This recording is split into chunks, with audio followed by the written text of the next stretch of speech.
Hi everybody, it's Victoria with La Vida Victoria, and I'm here for a 33-week pregnancy check-in. I just wanted to let you know how I'm feeling, how baby's doing, how everything's going, and how my day went today going to the doctor's. So first, I live out in the country. You can see it's nice and green where I'm at.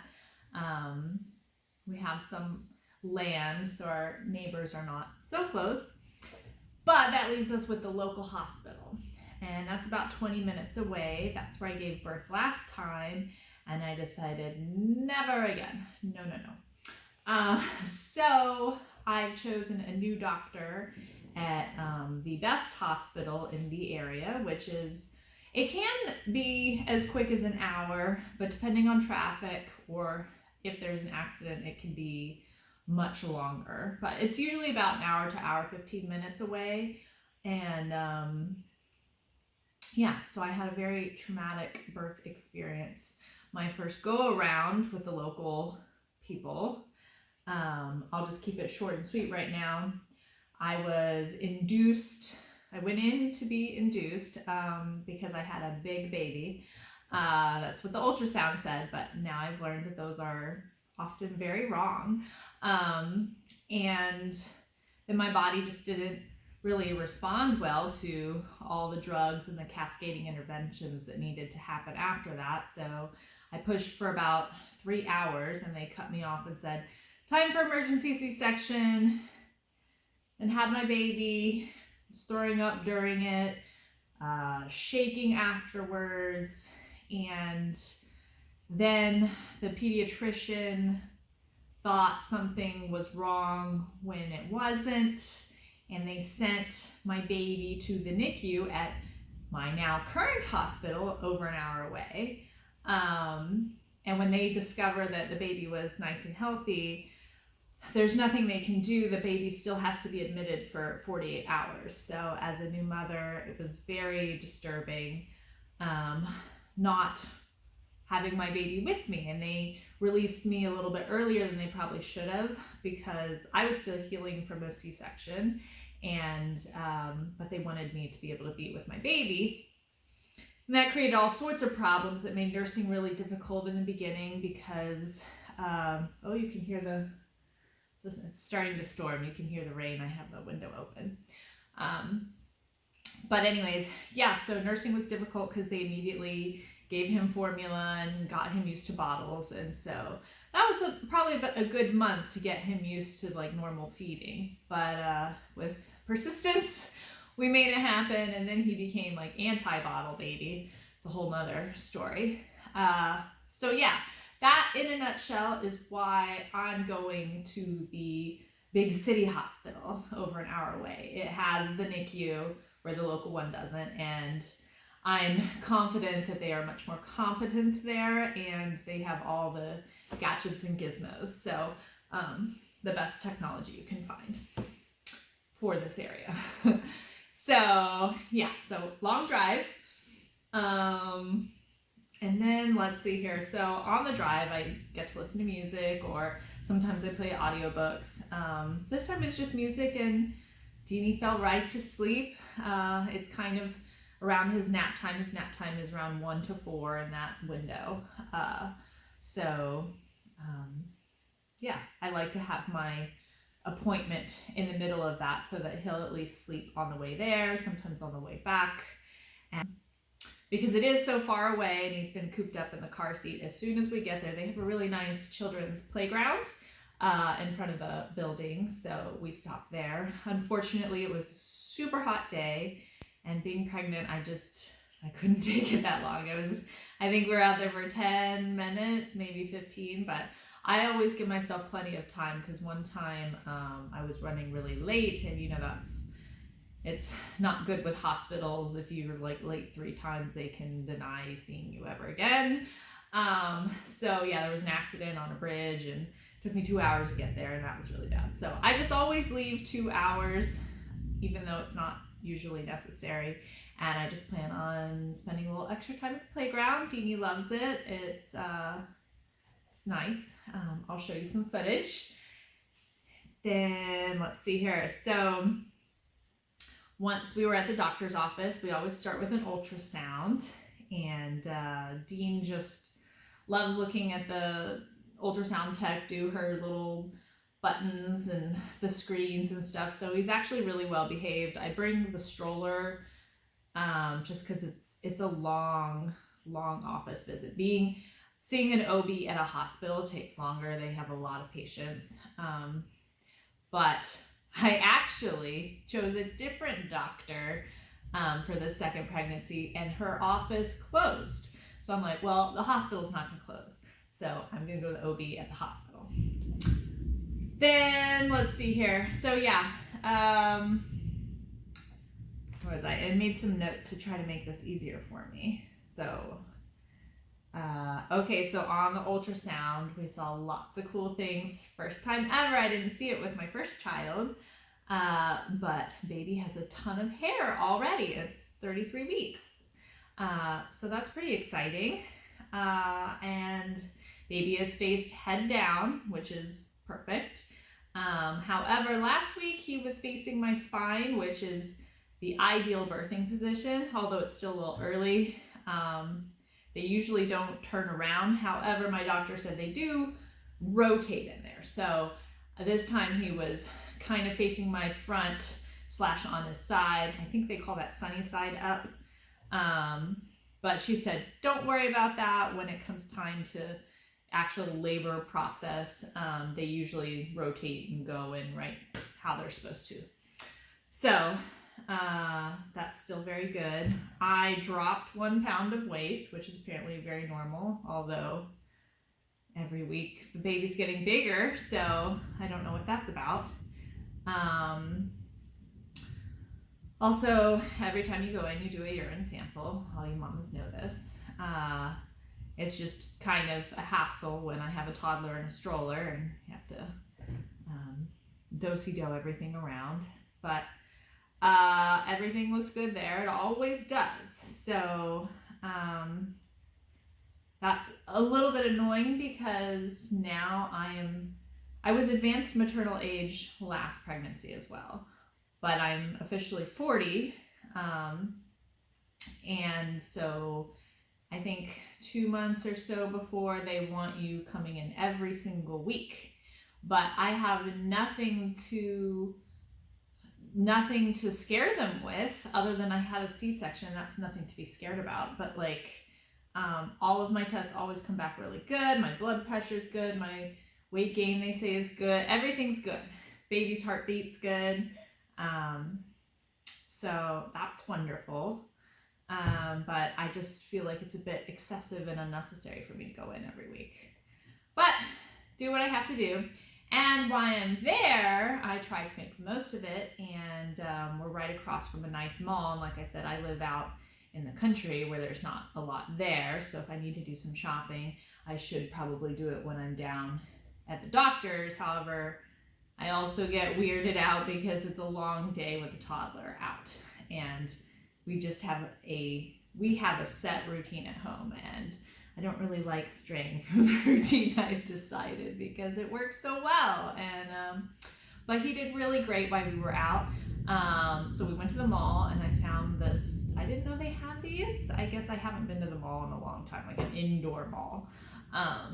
But they had these little red racer stroller carts and real easy to move around and stuff. And at first I just wanted him to walk around because he had been cooped in a stroller, but he was tuckering out. So when I saw just a random one sitting there, I put him in it and he loved it. And so we headed to Ross. We have I have a maternity shoot coming up in a few weeks. Just a few weeks because I don't have that much longer.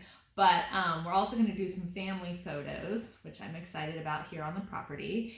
And so I wanted to pick up a nice neutral summertime shirt for my husband, for Dada. And so we went to Ross and picked up some shirt. I just picked one shirt.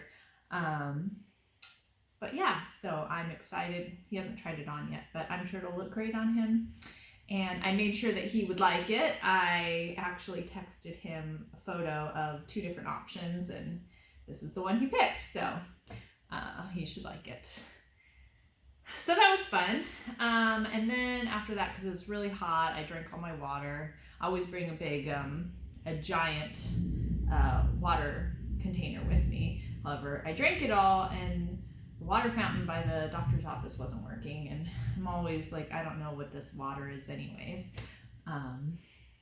So I went to a great restaurant. I don't know if you've ever been to one. It's called Cava, and they're Mediterranean food. Everything is wonderful. They have all kinds of options for, you know, if you're vegetarian or vegan or paleo or whatever, they have all the stuff. But they make these really good fresh squeezed juices that are like combos, like mint lemonade, and I got some fruity pink one. I forget what it was called, but so good. Downed it a little too fast, but that was supposed to last me the whole drive home. That was fun.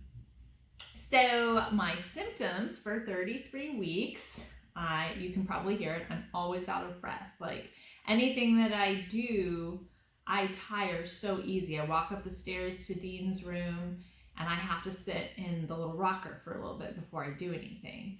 I try to do some prenatal yoga. That's my mat on the floor. I don't know if you can see it. But anyways, my little yoga corner.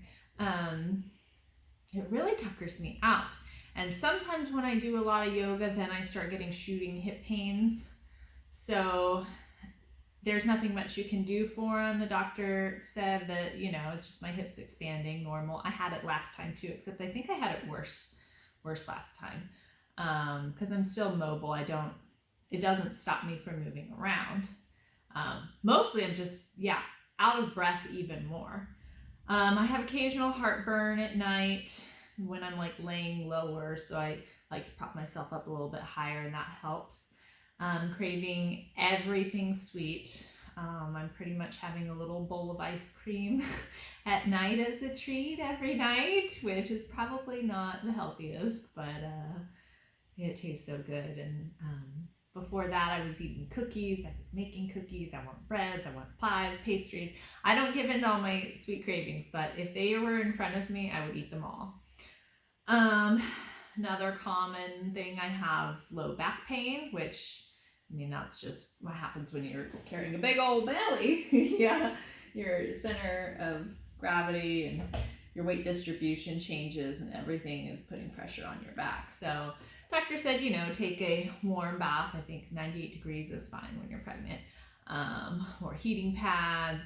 My car has heated seats. It's a really nice car, but heated seats are still my number one favorite feature, hands down. And it's my first car it's my second car with heated seats, but it gets used all the time. What else? Also, it's probably from bending, doing housework, and when maybe every couple days I do some sort of yard work, because we have a lot of yard to manage, and I'm kind of like, we live in a very traditional family, and I do all the homemaking and yard making. Kyle, my husband, will help when there's something that I can't do, and he does a lot more now that I'm so big, and I'm, you know, like I'm not going to use the leaf blower, things like that. He'll do that. But yeah, I can tell a huge difference if I'm out trying to do something in the garden. Yeah, then I'm going to feel it in my back for the rest of the day. And then just randomly the last couple nights, I get this rush of energy after my baby goes down. His bedtime is, I still call him a baby. He's almost 2. Dean, he's a toddler. But when he goes down to bed at 8, then I spend some time with Kyle. Then I want to watch some videos, or I don't know, I found like all these funny comedy movies to watch, which I haven't watched any in a long time. And then I'll stay up till 12 because I'm watching the movie.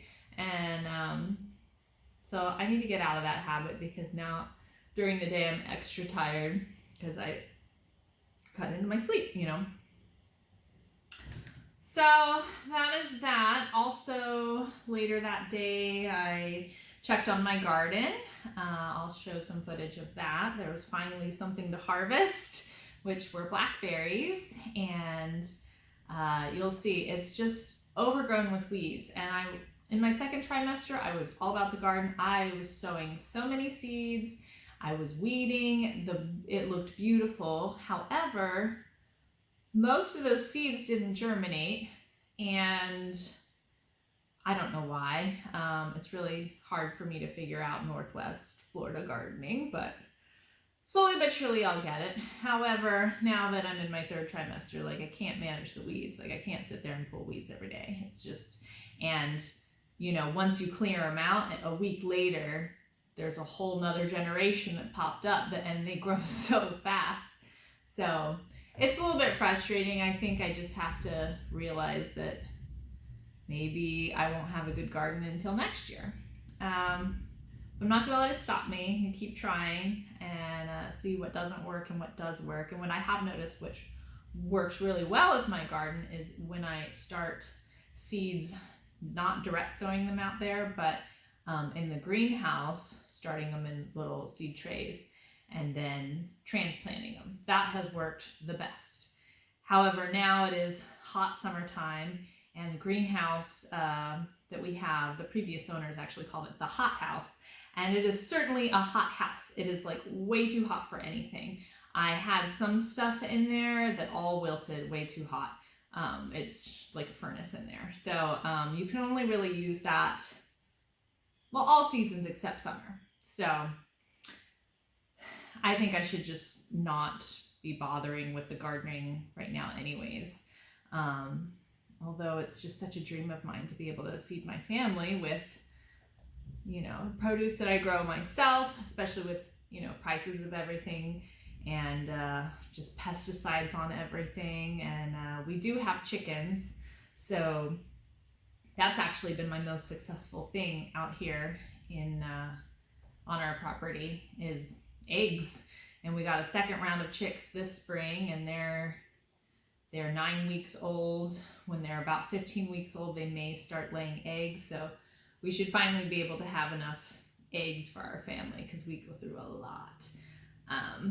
And then we'll keep one rooster, so if we ever want to make more chickens, we can.